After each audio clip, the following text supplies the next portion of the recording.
Hey everybody, it's your boy Dre, and it's been a minute. And as you can tell by the lovely nasally sound of my voice, I am fighting the cold.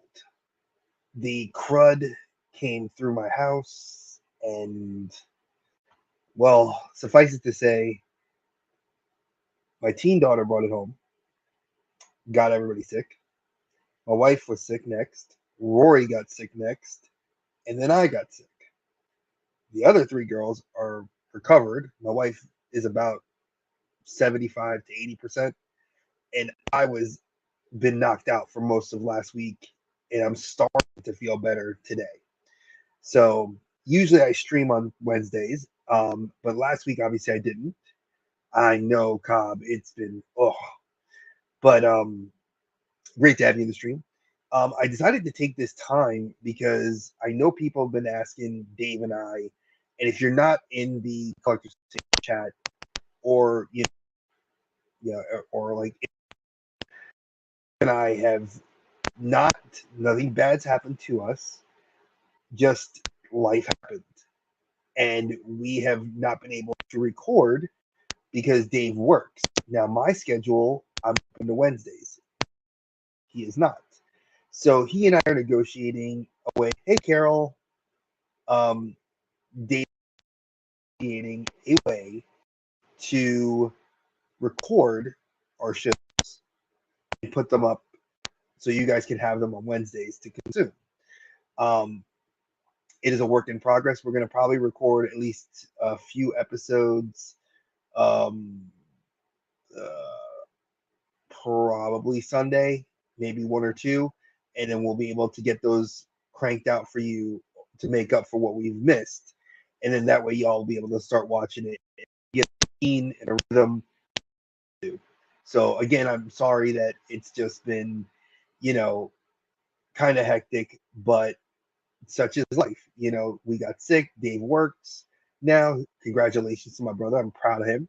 I know he's not at the ideal job that he wants, but he's at least got a job that he's happy to get to bring him back to where he needs to be. So that's what's good for my brother. And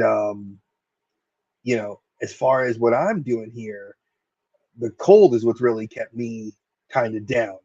Now, I did miss last week's comic chats, so I'm gonna make that up to y'all because I had the books actually stacked up right on my desk. I just haven't had a chance to record to talk about it.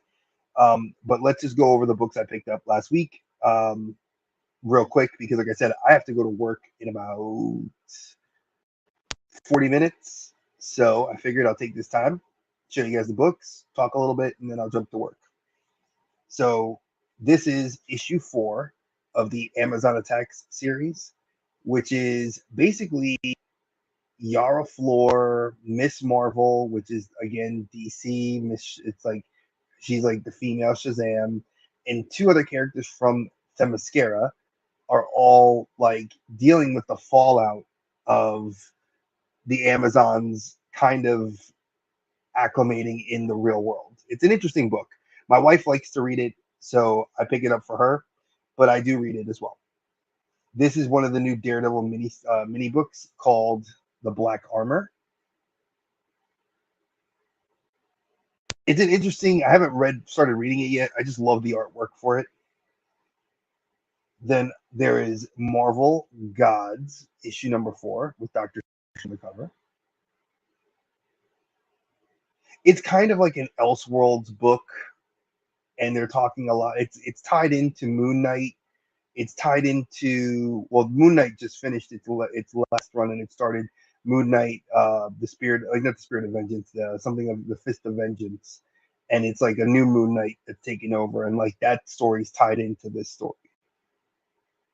This was a one shot that I picked up because the artwork just looks freaking dope, and I like one of the characters a lot. This is called Ghost Machine, and that is Geiger, the dude, the Green Skull. He is a character that's basically survived a nuclear bomb and ended up living inside of a fallout shelter for like years, growing up in a fallout shelter as a kid. But then his powers, like he got mutated into Geiger. And this is like a one shot like I didn't know it was a one shot. I was like, oh damn it. And then like everybody was like, yeah, it's a good it's a good setup. Geiger was like a one shot that actually did one run. Then it did a spin-off series called Junkyard Joe, which was about the robot that his character was reading about in a comic book from Geiger, which is real. Junkyard Joe is really good. And then there was a new Geiger series that did like I think just 2 issues, and then they started this Ghost Machine. So I'm kind of interested to see if they're going to build out that universe and Image. I think it's kind of a cool Fallout meets like kind of like Army of the Dead sort of thing. All right. This is a great book. It's probably one of my local shops that it's the top pick. It's the Immortal Thor. So this is like a very interesting kind of nod to old school comic book art and to Thor. Love this book. Obviously, y'all know I get my Spider books. And this is issue 4 of Miguel O'Hara, Spider-Man 2099. This is the new Punisher series, and I don't know how I feel about it yet. I have to read issue 2 and 3. So I'm interested. Very interested.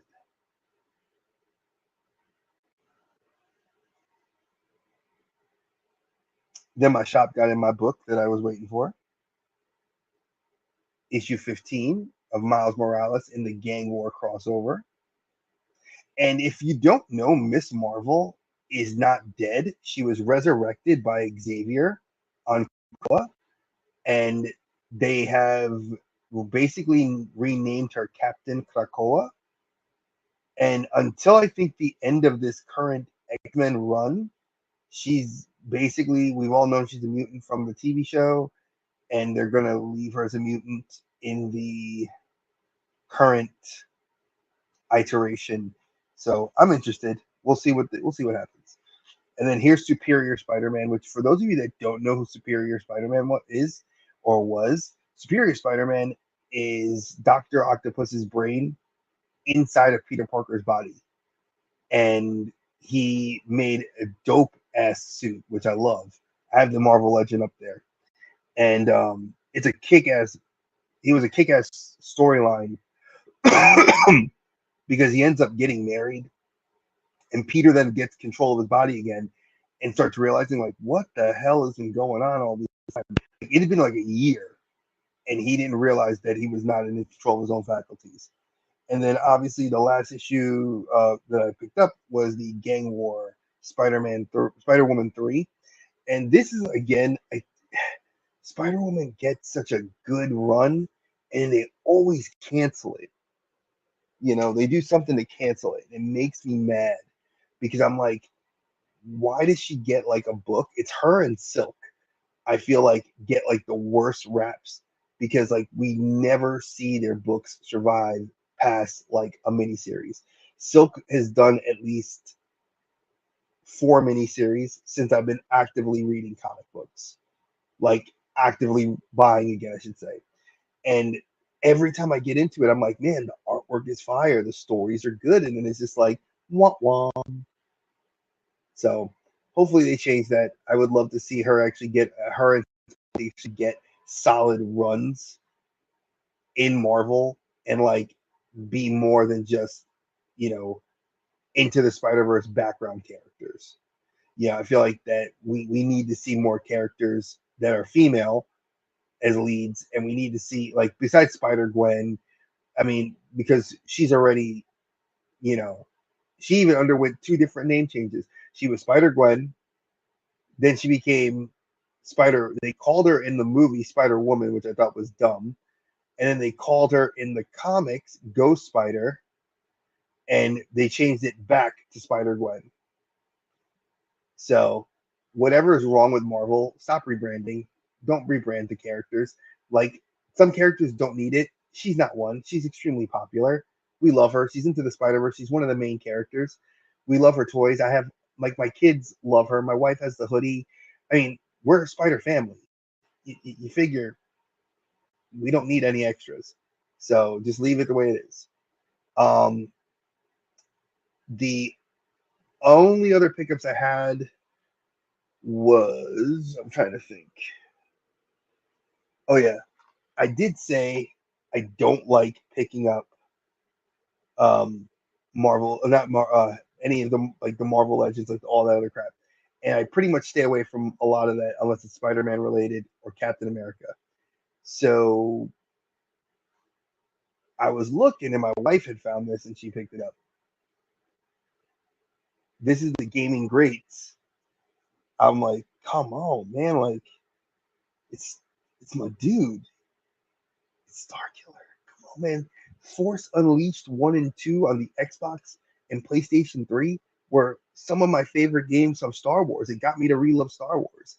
When you could control the ship and, like you do in your Force powers, loved it. Dope ass figure. Did not expect this. Cool little caveat. And then I don't know if I showed this. I know I showed it in the toy group. I don't in the collector safe space. I don't know if I showed it here, but I picked up Steel. Now, I had been sitting on this. This has been on my wish list for about a year, give or take. And I was always waiting for it to drop below $100. And Amazon sent me like a heads up on my phone, and I had the money, and I was like, 70 bucks. Okay, I'll grab it. And now it's $88. So if you are looking for a way 1000% version better than the McFarlane, spend the money. Well worth the figure. Actually, right now would be the time to buy some Mafex because I've been noticing Amazon's running some really dope deals, as well as Big Bad Toys. Both sites have been running really good sales. Oh, thank you, Carol. He's dope. Like, look, definition of not have to, don't come with a whole lot. You got the 3 head sculpts, the jet feet, the hammer, and cloth goods. Kept it simple. Kept it simple. And it's got some weight to it too. Like it's, but most Mafex do, especially the Superman figures. Now, I'm not gonna lie and say I don't want to get Cyborg. Oh yeah, the color, the color is like fantastic. Like the actual paint apps, like amazing.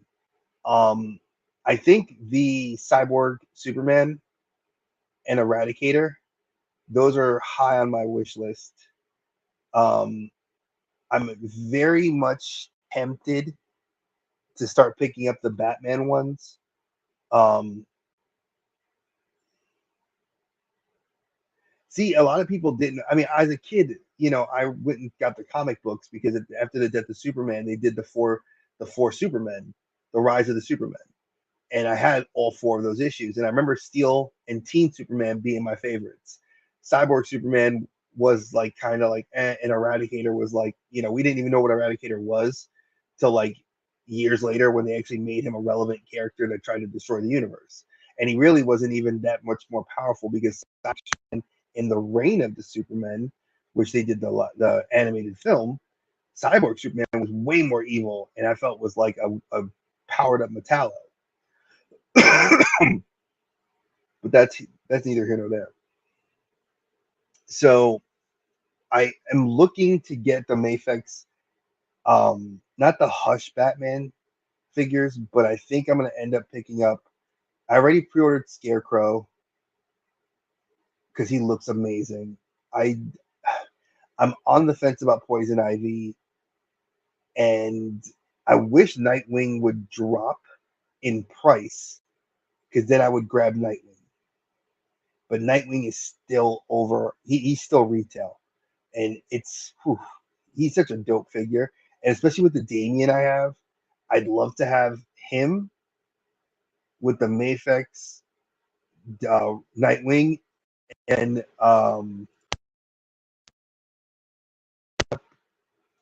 the like a super like a Batman.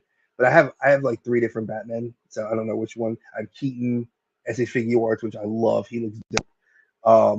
You know, Mezco, Batfleck. You know, I'd have to wait and see. Yeah, Poison Ivy looks amazing. The Mafex Poison Ivy, they did, a fantastic job. Like, I'm not gonna hate on. I'm taking a cough drop. I'm sorry, Ricola. Um, I'm not gonna lie to you guys, but if you guys are wondering, it's Peter Porker. My little one found him. He fell off the Spider-Man display, so he's on my desk. That's where you see the top of his head. Um,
do you guys hear me now?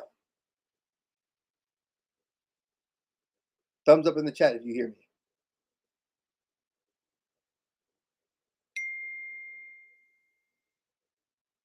Hello. Someone in the chat, let me know if the audio is still good. Okay. Thank you, Carol. You're dope. So now I totally lost track of what I was saying. In any event, there's been everybody can hear me. I love it. So if I'm gonna tell people to like watch what you get into as a season collector, use your money wisely. Toy collecting, like I've seen so many toy YouTubers rise and fall, and the older ones are starting to get very cynical. And I've been looking at several videos online, and like just I got like to the point where I'm just like I can't even watch. I watch the people I support, obviously, and I just reached a point mentally where I'm just like, if you're not into it, don't buy it. The fuck, just go away. Don't have to shit on everything. I mean, I'll shit on McFarlane because I mean I had a McFarlane collection, spent I spent about $1,000 or so on figures and vehicles. Sold that all off for a lot less than what I should have paid, what I should have charged for it. Then got back into it again, and then it's like over the last year, it's just been shitty quality. Build the figures that don't their joints don't want to stay in. Build the figures that people just didn't even really care about. Exclusives that have been like damn near impossible to find. Um, about the only thing McFarlane makes right now that has kept my interest, and Dave as well, has been the vampire line from the DC versus the vampires. Those are the only figures I really could care about. I mean, Carol, I'm not shitting on anybody that collects it. It's just I'm shitting on the figures themselves. The quality is so bad right now. It's not even funny. I'm not even going to get into the price, the fact that he raised $40 a figure for the anti-monitor build a figure wave, and All he did was put a cloth cape on Superman and a cloth cape on the Spectre. $40. And it's a gold label exclusive to the website. So you're spending $160 plus the shipping plus tax. And since McFarlane outsources his shipping, you're paying whatever the shipping is, like through Amazon, and it's not free because you got to pay for the shipping through like UPS. And it's like, I remember last time I looked at it, was like 25. It was like $12 for one figure through UPS. So, and it is true. You're right. It's easy to cherry pick a McFarlane figure, but to be honest, do you really need to cherry pick a $40 figure versus a $70 Mafex? Spend the $30 and get the Mafex. That's me. That's me. Again, I'm not telling anybody what to do. I'm just saying, like, it would make more sense to me to do that versus spending buckets of money on McFarlane, and it's just I'm getting crap. See, I I can agree with you, Carol. I used to be, like, my wife tells me I'm cheap with certain things. But see, I can't do that trend of, like, I'll check clearance on some things, but I can't do the waiting game on certain things. On certain figures, on certain like manga, on certain comics, I'm gonna grab them when it's relevant to grab them. Because if you don't, you're gonna it's not even FOMO anymore. It's like you're the aftermarket is becoming so high that it takes longer for things to regulate. So when you're trying to get into the figure or get the figure, it's like, oh shit, it's like $500. Oh wait, it's $100. Oh wait, it's $40. Oh wait, it's nothing. Oh wait, it went up again. Like, it's the collector market right now. The collectible market, I've said recently in the last, and I said this on Yukon Phil's show, and I said it when he was on here back in December. We are seeing a lull in the market of collectibles, and it's not a negative thing. It's just the expendable income with the rise in inflation and the rise in everything else. We're not seeing it. We're not seeing wages meet. So expendable income is not as expendable as it used to be.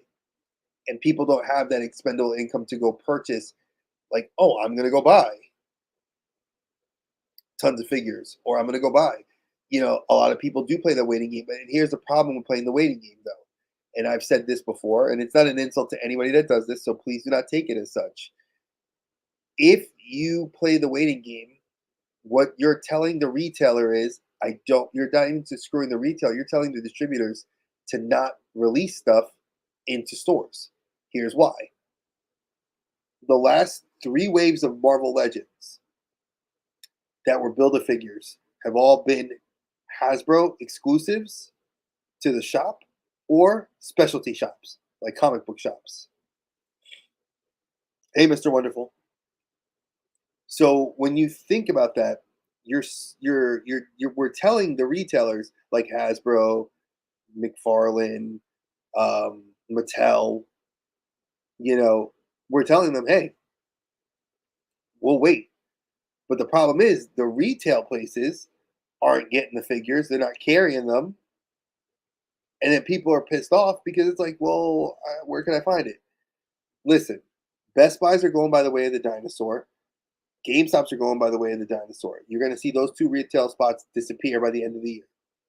Guaranteed by December of this year, there's not going to be a Best Buy anymore brick and mortar, and there's not going to be a GameStop brick and mortar. Just that's gone. Targets and Walmarts are lessening their availability of those figures. So the more and more we are hoping to see these figures stay in the stores, the less and less likely they're going to stay in the stores, because the clearance game than the Ross game. Because people forget, the trickle down is this: if you don't buy it at Target, yeah, it'll eventually make its way to Ollie's, to Ross, to Burlington, to your liquidation stores. There's a problem. If you don't buy it retail and it goes online only, it'll sit in a warehouse till the warehouse decides to eventually sell the stock. And that could take years. And with the way the market is right now, a lot of places are starting to little by little, like Ollie's picks up a couple of things here and there. Burlington will buy sometimes at the holidays only. So you got to see that there's this all these people that went to Ross and went to Burlington and went to all the retails and seeing it. The trend is that's the trend. If you wait, we're never going to see it in the retail store. And you're seeing it happen now. You're seeing it happen now. How many figures are not on the pegs? How many new things do you not see at these places because people aren't buying? Now, here's an interesting little tidbit. Target has an exclusive license with Disney. So that means you will all see Marvel, you'll see Star Wars, you'll see Transformers, and you'll see G.I. Joe. Always will be on those shelves.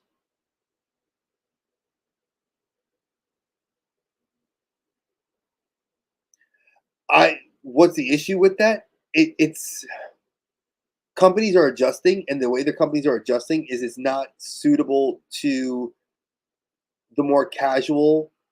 So something I made a comment with Phil when he was on the show back in December was notice toy hunters are having less and less to shop at because retail distributors aren't carrying as much new product.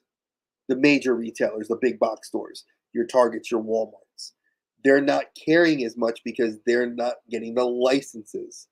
Places are not like you're not going to see it because there's no distribution to them anymore.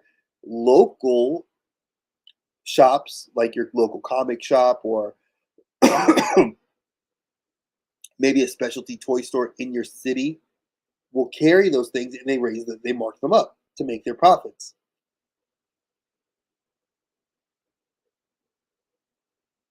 Oh, I can go down the whole list. I mean, if I had more time, Travis, I would tell you I don't disagree.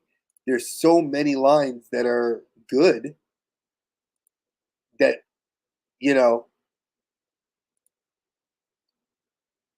there are better lines. Mythic Legions is one. I just got out of Mythic Legions and Cosmic Legions, and they're a very great line. Expensive, but well, you get what you pay for, which is a modular figure, which you cannot argue that.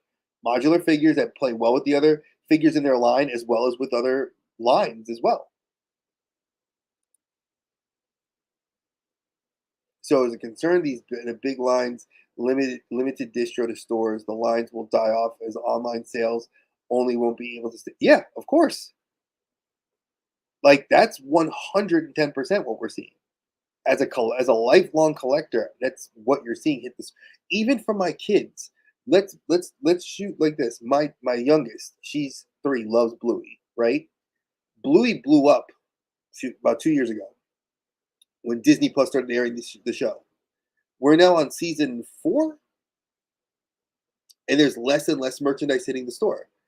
Now, if I were to go to Disney in Orlando, there's tons of Bluey stuff. You go online, tons of Bluey stuff. Blue's Clues is starting to get a resurgence. You can't find any of this stuff at retail. Sesame Street, you used to be able to go to a Target, go down the kids aisle, like for your toddlers, and be able to find all this stuff. And now you can't find anything. And it's killing that desire that I remember having as a kid, going to the toy store and buying something. You know, like my youngest, I love when she goes to Target. She'll go like, "Papa, go to Target," and we go to Target, and I'll take her down the aisle, and we have everything that's already there. We're like, "Oh, we have all the Bluey stuff." Literally, we're missing, I think, one playset, which is the massive. Actually, no, we're missing two. We're missing the healer home, and we're missing the mall, the Bluey Mall. that they had at Christmas. Those are the two things we don't have. And it's just space wise, we don't have it. Not because she didn't want it. She wanted it, but we just didn't buy it. But this is what we're seeing. And with the more these big lines are starting to pull out of stores, or the less you see the distro hit, we're just not going to be seeing collectors like toy hunters find anything. Which the stores are dry. It's after Christmas. Of course it's dry.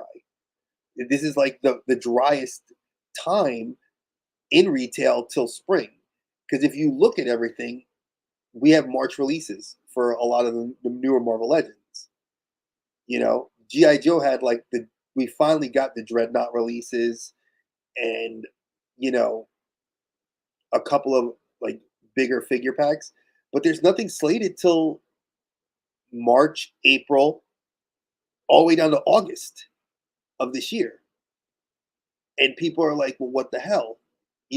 Transformers is taking a dip. Now, if you're a Transformers fan international, the Suiken line, which is the Densha line, I should say, the train line, that's the train combiner line is freaking dope. Expensive as all get out, but dope as hell. Again, people are knowing where to go to shop for what they want.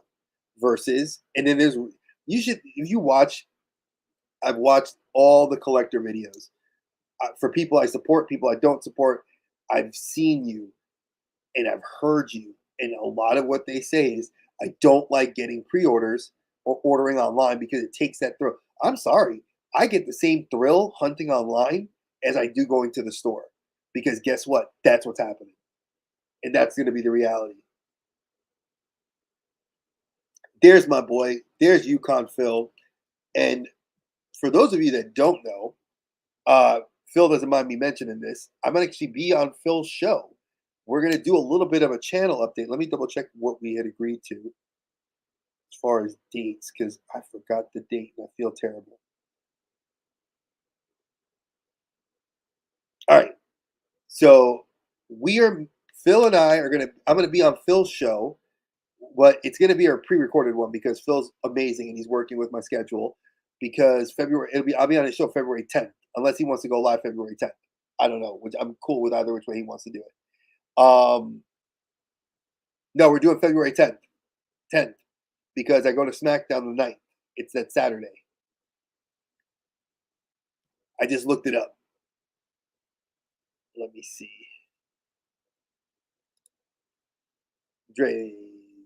Let's see. Oh yeah.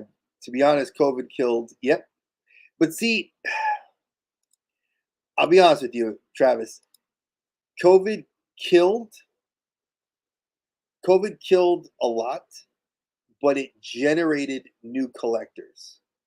And now, because of the distro lines and because plastic was being used in ventilators and the increased cost of computer parts and all that other stuff, it's like everything got delayed and delayed and delayed. And now they're delaying even further. So now it's like you're getting, I guess, a whole lot of what we don't really care about. And we're kind of having just, we're kind of throwing our hands up with it. So, to me, it is what it is. I still collect what I collect. I collect a lot of higher end figures because I've gotten out of the day-to-day grind, and I just know what I want. So if a figure comes out that I'm looking for, that I've waited for, and it's the best version of it, that's the one I'm going to get.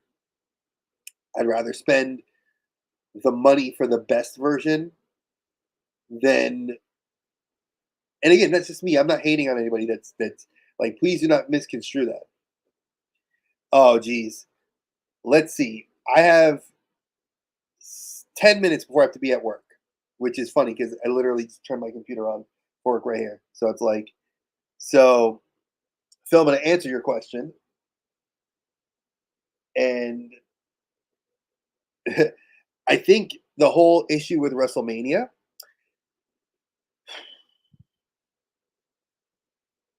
the Vince McMahon scandal was a very big thing. I think a lot of people got hurt. And when I'm saying that the young lady that with what she went through, you know, I know 10 minutes isn't long enough, but I will get my thought process out.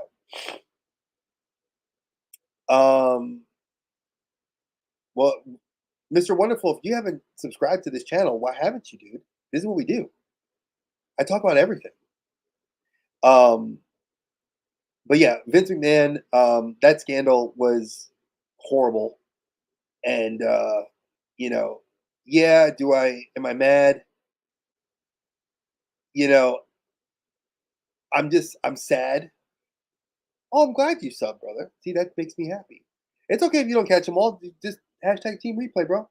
Um, am I mad that I bought the tickets for me and the girls to go to our first SmackDown? No, because that's going to be an experience my girls are going to get to have. But I do believe that the card took a hit without Brock Lesnar, Punk injured, Rollins is bad. Is Punk's out 6 months? We're not getting him back to SummerSlam. Rollins knee injured, foot injured, possibly going to be out of Mania. You know, they're not scrambling yet, but with the deal with TNA, we might see some TNA talent come over. That would be kind of a cool, not like a TNA invasion, but like kind of like Forbidden Door. Do like Moose versus Gunther. Not saying that should be a match because Moose is terrible. I've seen the guy really wrestle in real life. He's terrible. But Moose versus like Braun Breaker, the Motor City Machine Guns versus the Street Profits. You do something like that. That can salvage your Mania. But with Cody finishing the story, is Cody gonna go fight Roman? Is Cody gonna go fight Seth? I mean, that promo Seth cut last night was probably the best promo I've seen him cut in a long time, and I really liked it. With the fact that him saying, I'm the workhorse, we're the workhorse champions. Like, this is the title Dusty would have wanted. I like the way Seth kind of did a shoot where he was like, that's the belt for politicking. SmackDown, basically, he's trying to say SmackDown is the B show, which it is, and the A show is Raw. And the fact of the matter is, when you look at the A show, this is the workhorse belt. And Seth has done it. He's put it on his back for the last year. He elevated a title that didn't even exist to being better than the world title, the WWE title, the Universal title. Now, I agree with you. I would like, if Seth is good, I think Seth versus Cody, main event night one, dope. Hands down. Like, that would be a dope match. Gunther versus Seth would be a great match. But there's rumors that they're going to try to do Gunther and like something else, and they're trying to set up Braun Breaker against the, give like technically DIY should be the tag team champions right now. Damian Priest needs to cash in on somebody. If he cashes in on Roman, that'd be hilarious. LA Knight needs to become United States champion. There's a lot of people that I think that they need to fix in the rankings. But that's why I love AEW, because see, that's the best part about AEW, New Japan, Impact, or sorry, TNA. You have so many different options to watch and consume wrestling that you can watch any other brand. Like, I'm gonna go see Sting's last match, here in Greensboro. That's like, I've said it, I love it, I'm excited. I want Swerve to beat Samoa Joe and Swerve to become champion. Like, I don't say I don't love Joe or I don't love MJF, but MJF is injured. He's probably out there at least a good chunk of this year, and we already know the storyline he's going to go into is Undisputed Kingdom, which for those of you who are true wrestling fans, if you watch Collision last week, Nigel McGuinness actually said Undisputed Era. So if you catch that in the broadcast, listen to it. It's hilarious. Logan Paul sucks. He's not a wrestler. He's a YouTuber that they put a belt on to elevate the belt. That's all they did. You could have left it on Rey Mysterio and elevated it, but he got injured. And Santos Escobar, they should have given it to him. Why they didn't? He's like Eddie Kingston. I feel like if you gave him a belt, he'll run with it and be a workhorse.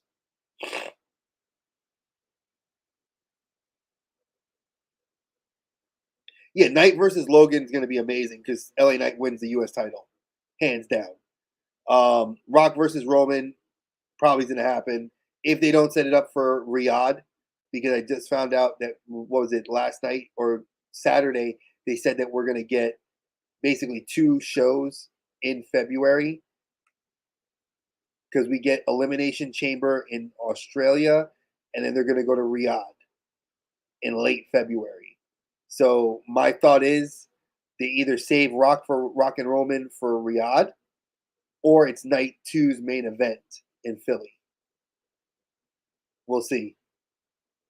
Exactly, Phil. See, he's right. He gets me.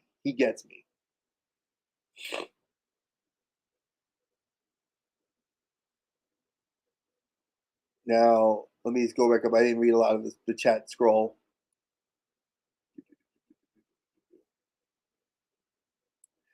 Yeah, at the end, let me see this one. It says, yeah, but at the end of the day, he is a champion of made-up belts. One who had to be created because they couldn't beat Roman. It's an everyone gets a trophy. See, I would agree with you because I hate that this generation does that shit. You know, I remember being a kid and you didn't get a damn trophy. You didn't get a trophy if you didn't win. You got a pat in the back, or your parents yelled at you because you didn't win. That belt was because people were upset that Roman was taking off too much fucking time to go to Hollywood. That's why I like what Seth said. It's the Hollywood belt, the politicking belt. He was right. That was a complete shoot. I don't care what people say. That was a complete shoot last night. I'm not saying him or Bad Bunny, because listen, Bad Bunny worked his ass off and did 2 great matches. So Logan Paul works his ass off. He does the buckshot lariat better than than the fucking Cowboy Adam Page in AEW. Hey, watch it. Bad Bunny. Bad Bunny's my people, okay? He's my people. I love Bad Bunny. He's a hip hop star. Grammys. Dates a Kardashian, which is not really a good thing. That could be a negative against him. And on top of that, he wrestled and is friends with Rey Mysterio and Carlito Colon.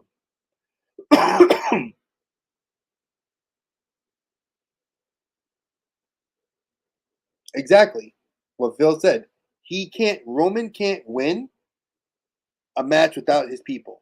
If you set it up, if the way originally, if plans had gone originally as scheduled, it would have been Cody would have lost the Rumble to Punk. Punk would have main evented against Seth.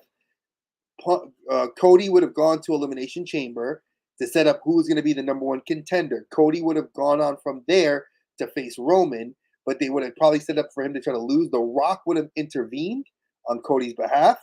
That would have set up Cody and Roman,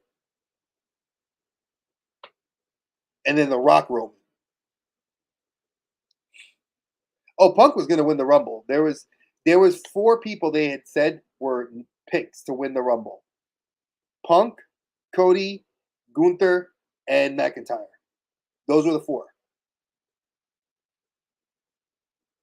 And realize 3 of those guys were vying for the belt that Seth has. Just think about that.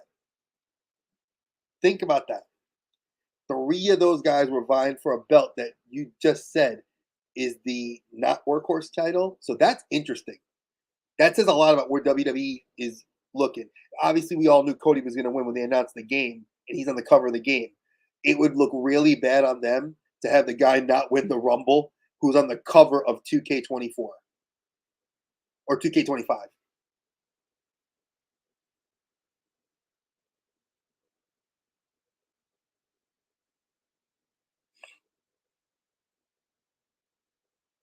Now, mind you, Cody did it right. He got the two back-to-back Royal Rumble wins, first time since Stone Cold Steve Austin. And it's only what there's only been four, and it was Shawn Michaels, one of my favorites, Stone Cold, another one of my favorites, Hogan, and now Cody. Cody's one of my favorites. So right there, we're gonna get the Punk Seth match. That's happening. It's gonna be probably Survivor Series. I'm thinking Survivor Series is where we're getting that match because McIntyre kind of solidified himself as that guy that's going to go get Punk at SummerSlam when he comes back. So that's where I'm seeing that happen. So I think it's going to be that level. And then maybe at Royal Rumble next year, Punk wins. Punk main events against Cody at Mania. Or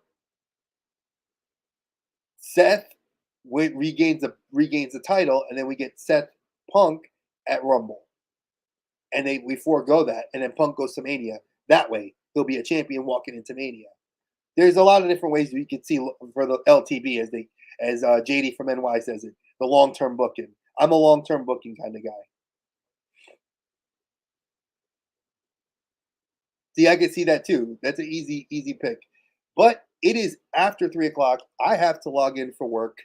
I love you guys. Tune in tomorrow for my lunchtime chat where I will be on after I go to the comic book store. So I'll be back from the comic book store. You guys will see what I get. Thank you, Travis, for getting me talking wrestling. I appreciate you and Phil for getting me to talk about my stuff. I am doing a show. Dave and I are working on it. It's going to be called Outside Interference. I'm bringing it back. It's an old show I used to do. You guys will definitely need to be on that with me. We could talk wrestling and all that fun stuff. That'll be rotating into the rotation of shows I do.